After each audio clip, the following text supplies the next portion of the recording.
Hello दोस्तों, आप सभी का स्वागत करता हूं, इस्तकबाल करता हूं आपके अपने YouTube channel Azhar learn academy में।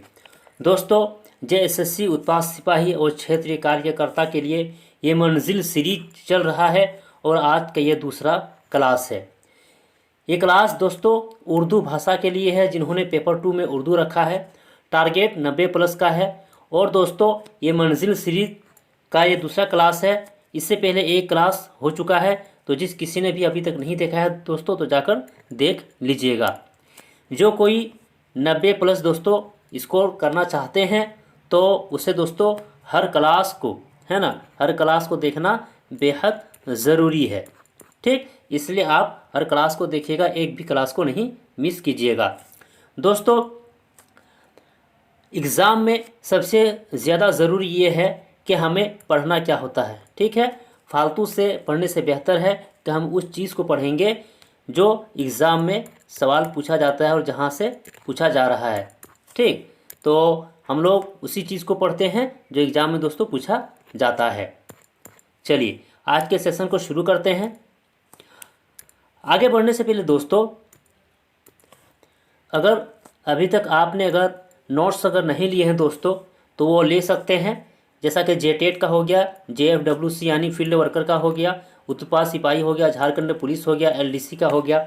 जिसका भी लेना चाहते हैं दोस्तों तो पीडीएफ फॉर्मेट में आपको ये नोट्स मिलेगा। ठीक है, लेने के लिए यहाँ पर नंबर दिया हुआ है, इस पर आप मैसेज कर सकते हैं और मैसेज के जरिए जानकारी भी ले सकते हैं। ठीक, चलिए दोस्तों अगर चैनल पर पहली बार आए हैं तो चैनल को सब्सक्राइब जरूर कर लीजिएगा, बेल आइकन को प्रेस कर लीजिएगा ताकि आने वाले हर वीडियो का नोटिफिकेशन आपको मिलता रहे। और दोस्तों आप लोगों से रिक्वेस्ट है कि ज़्यादा से ज़्यादा, है ना, शेयर कर दीजिएगा और लाइक ज़रूर कीजिएगा और लास्ट में दोस्तों कमेंट ज़रूर कीजिएगा। ठीक, चलिए आगे बढ़ते हैं और आज के सेशन को शुरू करते हैं। आज का पहला सवाल है कि उर्दू में मजमून निगारी का आगाज़ किसने किया है। यानी दोस्तों मजमून निगारी का आगाज़ या मजमून निगारी का बानी किसे कहा जाता है वो आपको बताना है। ऑप्शन ए मौलवी अब्दुल हक, बी सर सैयद अहमद खान, सी अल्ताफ़ हुसैन हाली या डी मोहम्मद हुसैन आज़ाद। दोस्तों ये भी आई है, इसे याद रखिएगा। उर्दू के एग्ज़ाम में पूछा जाता है और ख़ास तौर से जो जेटेट के एग्ज़ाम की तैयारी कर रहे हैं दोस्तों वो भी इसे ज़रूर याद रखिएगा। उत्पाद सिपाही और क्षेत्रीय कार्यकर्ता जो तैयारी कर रहे हैं दोस्तों उसे तो याद रखना ही होगा, लेकिन जेटेट की भी जो तैयारी कर रहे हैं उसे भी याद रखना है क्योंकि यहाँ से सवाल एग्ज़ाम में पूछा जा रहा है। तो इस सवाल का जो सही जवाब होगा दोस्तों वो है option B sir Syed Ahmad Khan. ठीक, चलिए आगे बढ़ते हैं। अगला सवाल है दोस्तों 2 नंबर का कि गुजरा हुआ ज़माना के मुसन्निफ़ कौन है। ठीक, सर सैयद अहमद खान, मुंशी प्रेमचंद, अली अब्बास हुसैनी या हयातुल्लाह अंसारी। तो इस सवाल का सही जवाब हो जाएगा दोस्तों option A sir Syed Ahmad Khan. मजमून गुजरा हुआ ज़माना के कौन है, मुसन्निफ़ है। याद रखिएगा दोस्तों गुजरा हुआ ज़माना क्या है, मजमून है ना, इसे याद रखिएगा। चलिए आगे बढ़ते हैं। अगला सवाल है दोस्तों कि मजमून गुजरा हुआ ज़माना का मौजू क्या है। भी आई है दोस्तों, याद रखिएगा एग्ज़ाम की नज़रिया से, एग्ज़ाम के दृष्टिकोण से। तो ऑप्शन ए है सियासी, बी इस्लाही, सी समाजी या डी इनमें से कोई नहीं। तो याद रखिएगा दोस्तों इस सवाल का सही जवाब हो जाएगा ऑप्शन बी यानी इस्लाही, क्योंकि दोस्तों मजमून गुजरा हुआ ज़माना में इस्लाह के तौर पर, है ना, ये पेश किया गया है। क्योंकि जो बच्चा होता है दोस्तों वो सपना देखता है यानी ख्वाब देखता है कि वो बूढ़ा हो गया है और अपने पिछले ज़माना को याद करता है। ठीक, जिसने भी इस कहानी को पढ़ा होगा उसे सब कुछ याद आ गया होगा कि किस तरह बच्चा ख्वाब देखता है कि बूढ़ा हो गया है और वो कड़कती और बहुत ज़्यादा दोस्तों आंधी तूफान है, जब बरस की आखिरी रात होती है वहाँ पर, है ना, वो एक अकेले अंधेरे कमरे में बैठा रहता है और वहाँ पर ये वाक़या पेश आता है। ठीक, चलिए आगे बढ़ते हैं। अगला सवाल है 4 नंबर का कि गुजरा हुआ ज़माना में सर सैयद ने किसकी कीमत और अहमियत को वाज़ेह किया है? किसकी कीमत और अहमियत को वाज़ेह किया है उसे आपको बताना है। ऑप्शन ए ज़माने को, बी वक्त को, सी माशी को, डी सियासी को। तो याद रखिएगा दोस्तों, इस सवाल का सही जवाब हो जाएगा ऑप्शन बी यानी वक्त को। वक्त को दोस्तों बहुत ही अहम, बहुत ही अहमियत बताया है, क्योंकि जब वक्त गुजर जाता है दोस्तों तो आदमी के पास पछताने के अलावा कुछ नहीं बचता है। ठीक, जैसा कि वो बुढ़ा जो होता है ना, वो बुढ़ा जो होता है दोस्तों, वो ख्वाब में है ना देखता है कि उसके पास पिछले ज़माने में कुछ नहीं है, यानी ना नेकी है और ना नेकी करने की जो ज़रिया होता दोस्तों वो उसने कुछ नहीं किया था, तो उसे याद करके वो बहुत पछताता है। ठीक, चलिए दोस्तों याद रखिएगा, ये जो PDF है ना, ये पेड कोर्स जिसने लिया है दोस्तों, है ना, जो ग्रुप में शामिल है, ग्रुप में जो शामिल है दोस्तों व्हाट्सएप ग्रुप में, वहाँ पर सेंड कर दिया जाएगा, वहाँ से आप रिवाइज कर सकते हैं। और जिसने दोस्तों नोट्स नहीं लिया है PDF नोट्स, तो वो ले सकते हैं, उसको भी मिल जाएगा। चलिए आगे बढ़ते हैं। अगला सवाल है 5 नंबर का कि गुजरा हुआ ज़माना में ख्वाब कौन देखता है? बच्चा देखता है, जवान देखता है, बूढ़ा देखता है या औरत देखता है? तो याद रखिएगा दोस्तों, ख्वाब कौन देखता है? ख्वाब बच्चा देखता है, लेकिन वहाँ पर ख्वाब में किसको दिखाया गया है? बूढ़ा को दिखाया गया है। लेकिन इस सवाल का सही जवाब क्या हो जाएगा? ऑप्शन ए हो जाएगा, क्योंकि यहाँ पूछा जा रहा है कि ख्वाब कौन देखता है। ठीक, चलिए आगे बढ़ते हैं। अगला सवाल है कि गुजरा हुआ ज़माना का बूढ़ा कितने बरस का है? Option A 40, option B 45, option C 50 या ऑप्शन डी 55। तो याद रखिएगा दोस्तों, इस सवाल का जो सही जवाब हो जाएगा वो है ऑप्शन डी यानी 55 बरस। दोस्तों जब वो बूढ़ा जो शख्स है ना, वो सबसे पहले क्या करता है? सबसे पहले है ना बचपन को याद करता है। क्या याद करता है? बचपन को याद करता है और पछताता है। फिर जवानी को दोस्तों याद करता है, फिर पछताता है। फिर बूढ़ा है ना, बूढ़ा के वक्त को याद करता है और पछताता है। और बूढ़ा की जो उम्र बताया गया है वो कितना है? तो 55 बरस है, इसे याद रखिएगा। याद रखिएगा दोस्तों, मजमून गुजरा हुआ ज़माना से सभी को सीखना चाहिए कि जब वक्त है ना चला जाता है तो आदमी के पास पछताने के अलावा कुछ नहीं बचता है। लेकिन ये तो ख्वाब था, ख्वाब टूटने के बाद वो फिर बच्चा हो जाता है और पूरा वाक़या किसको सुनाता है दोस्तों? अपनी अम्मी को सुनाता है। अम्मी उससे क्या कहती है कि तुम वही चीज़ करना जो तुम्हें दुल्हन ने बताया है, और वो चीज़ को नहीं करना है जो बूढ़ा दोस्तों पछता रहा था। ठीक, चलिए आगे बढ़ते हैं। अगला सवाल है कि बूढ़ा बरस के किस रात को अपने अंधेरे घर में अकेला बैठा था? बरस की आखिर रात को, बरस की पहली रात को, बरस की 14वीं रात को या बरस की दरमियानी रात को? तो याद रखिएगा दोस्तों, बरस की आखिर रात को है ना, वो बूढ़ा अंधेरे घर में अकेले बैठा हुआ था और अपने पिछले ज़माने को, किसको दोस्तों? पिछले ज़माने को याद करके पछता रहा था। ठीक, चलिए आगे बढ़ते हैं। अगला सवाल है कि गुजरा हुआ ज़माना में बूढ़े को अशरफी के बदले क्या अच्छी लगती थी? ये वाक़या है दोस्तों उसके बचपन का। किसके? बचपन है ना, उसके बचपन का ये वाक़या है कि उसे बचपन में अशरफी के बदले क्या अच्छी लगती थी, है ना? रेवड़ी, मिठाई, दोनों या कोई नहीं? तो इस सवाल का सही जवाब हो जाएगा दोस्तों ऑप्शन सी, यानी रेवड़ी और मिठाई दोनों ही अच्छी लगती थी उसको बचपन में। चलिए आगे बढ़ते हैं। अगला सवाल है कि मजमून गुजरा हुआ ज़माना में बूढ़ा मायूसी की हालत में क्या कहकर चिल्लाता था? ये भी दोस्तों VVI है, याद रखिएगा। तो हाय ज़िंदगी कह के चिल्लाता था, हाय वक्त कह के चिल्लाता था, हाय पैसे कह के चिल्लाता था, या हाय जवानी कह के चिल्लाता था? तो इस सवाल का सही जवाब है दोस्तों ऑप्शन बी, हाय वक्त कह के चिल्लाता था। यानी जब भी अपने पिछले ज़माने को दोस्तों वो नेकी को नहीं पाता था तो हाय वक्त कहकर चिल्लाता था कि काश अगर मुझे दोबारा ज़िंदगी मिल जाती तो दोस्तों मैं नेकी को कमा लाता, नेकी को कमा लेते और फिर पछताना नहीं पड़ता। चलिए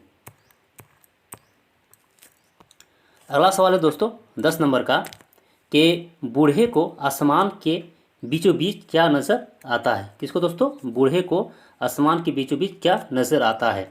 ये वाक़या है दोस्तों कि जो बूढ़ा शख्स था वो बार बार खिड़की के पास जाकर देखता था कि सुबह है ना हुई कि नहीं, लेकिन उसे दोस्तों बार बार लौट कर आना पड़ता क्योंकि उसे बेचैनी महसूस हो रही थी, है ना, क्योंकि बारिश और बिजली भी कड़क रही थी, इसलिए वो बेचैनी महसूस कर रहे थे। तो बार बार खिड़की के बचा कर देखते थे कि सुबह हुई कि नहीं। लेकिन जब आखिर में दोस्तों वो खिड़की के पास पहुंचता है, कौन? बूढ़ा पहुंचता है, तो आसमान में क्या देखता है वही यहाँ सवाल पूछा गया है। तो ऑप्शन ए दुल्हन देखता है, बी जवानी देखता है, सी शैतान देखता है या डी फरिश्ता देखता है। तो याद रखिएगा दोस्तों इस सवाल का सही जवाब हो जाएगा ऑप्शन ए यानी दुल्हन को देखता है। और जो बूढ़ा शख्स है दोस्तों दुल्हन को, है ना, किसको? दुल्हन को देखता है गौर से। देखते देखते ये दुल्हन जो है ना, उसके बहुत करीब पहुंच जाती है। और जब ये बूढ़ा शख्स पूछता है कि कौन हो, तुम कौन हो, तो दुल्हन क्या कहती है दोस्तों कि मैं नेकी हूँ। क्या हूँ? मैं नेकी हूँ। चलिए फिर ये गायब भी हो जाती है दुल्हन। चलिए क्लास अगर दोस्तों आप लोगों को, है ना, अच्छा लग रहा है तो क्लास लाइक ज़रूर कीजिएगा दोस्तों और शेयर ज़रूर कर दीजिएगा। ठीक, अपने दोस्तों को शेयर कर दीजिएगा ताकि उसे भी पता चले। और कमेंट बॉक्स में दोस्तों आप ज़रूर लिखिएगा क्लास के बारे में कि आप लोगों को क्लास कैसा लग रहा है।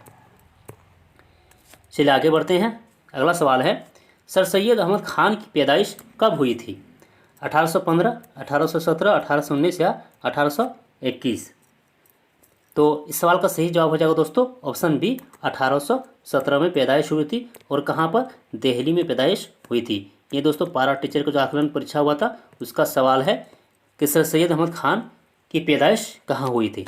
चलिए वही सवाल है दोस्तों यहाँ पर कि सर सैयद अहमद ख़ान की पैदाइश कहाँ हुई थी, तो दिल्ली में हुई थी। इसे याद रखिएगा दोस्तों क्योंकि ये भी आई है, क्योंकि JSSC भी और जैक भी इस सवाल को पूछ रहा है। चलिए आगे बढ़ते हैं। अगला सवाल है कि सर सैयद अहमद ख़ान का असल नाम क्या था?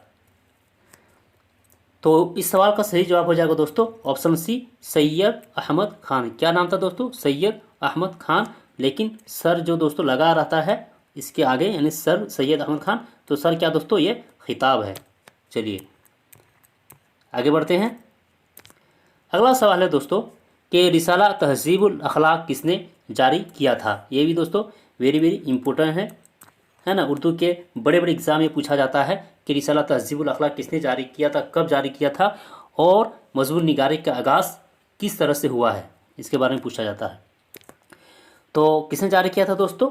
तो ऑप्शन बी सही हो जाएगा यानी सर सैयद अहमद ख़ान ने रिसाला तहज़ीबुल अखलाक को जारी किया था। और मजमून निगारी दोस्तों, मजमून निगारी का आगाज़ किन से हुआ है? तो सैयद अहमद ख़ान से हुआ है। और मजमून जो लिखा जाता था दोस्तों वो रिसाला तहज़ीबुल अखलाक में ही जारी करता था। इसे याद रखिएगा। चलिए आगे बढ़ते हैं। अगला सवाल है कि सर सैयद अहमद ख़ान ने साइंटिफिक सोसाइटी गाज़ीपुर में कब कायम किया था? Option A 1862, B 1864, C 1866, D 1868। तो इस सवाल का सही जवाब हो जाएगा दोस्तों ऑप्शन ए यानी 1862 में। कब जारी किया था दोस्तों? 1862 में जारी किया था, यानी साइंटिफिक सोसाइटी गाज़ीपुर में कायम किया था। सॉरी तो जारी नहीं बल्कि कायम किया था 1862 में। इसे याद रखिएगा। चलिए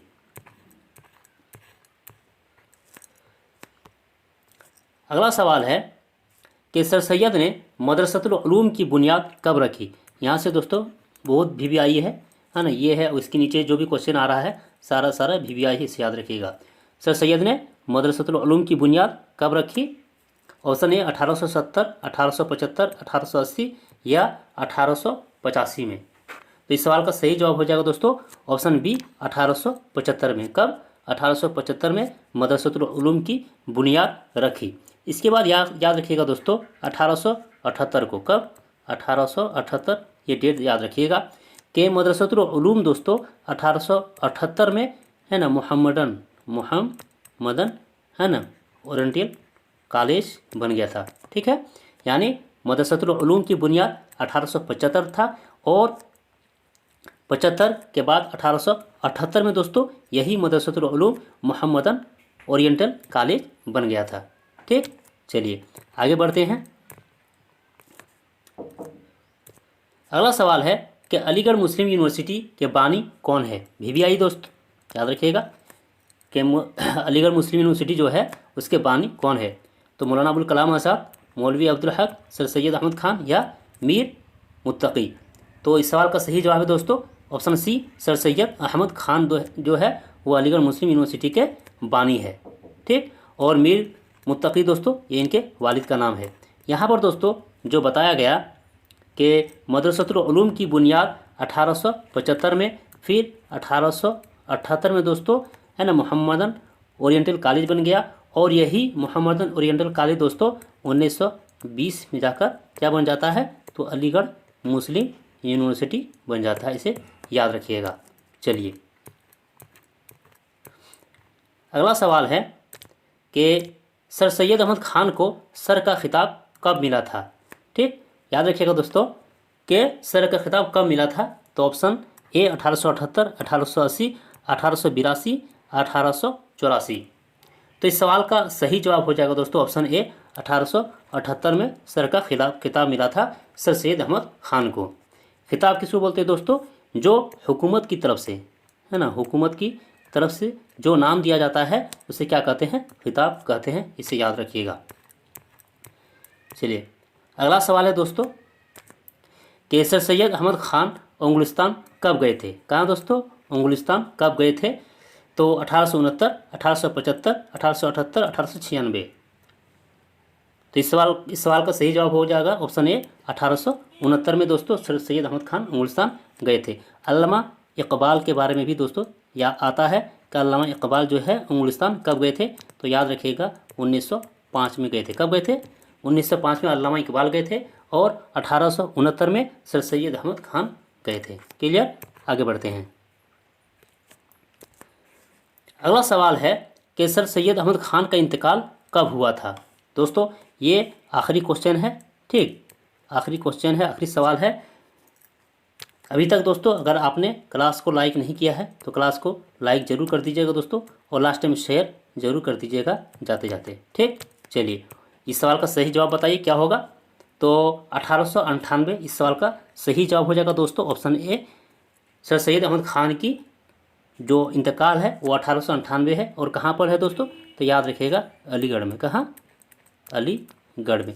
पैदाइश दोस्तों दिल्ली है। कब है, तो 1817 है। 1817 दिल्ली में पैदा हुए और 1898 अलीगढ़ में इनका इंतकाल हो गया था। ठीक, तो ये था दोस्तों आप लोगों के लिए क्लास, है ना। नीचे में इसका आंसर की भी दिया हुआ है दोस्तों, तो PDF मिल जाएगा जिन्होंने ख़रीदा है नोट्स। तो फिर मिलते हैं दोस्तों, तब तक के लिए खुदा हाफिज़।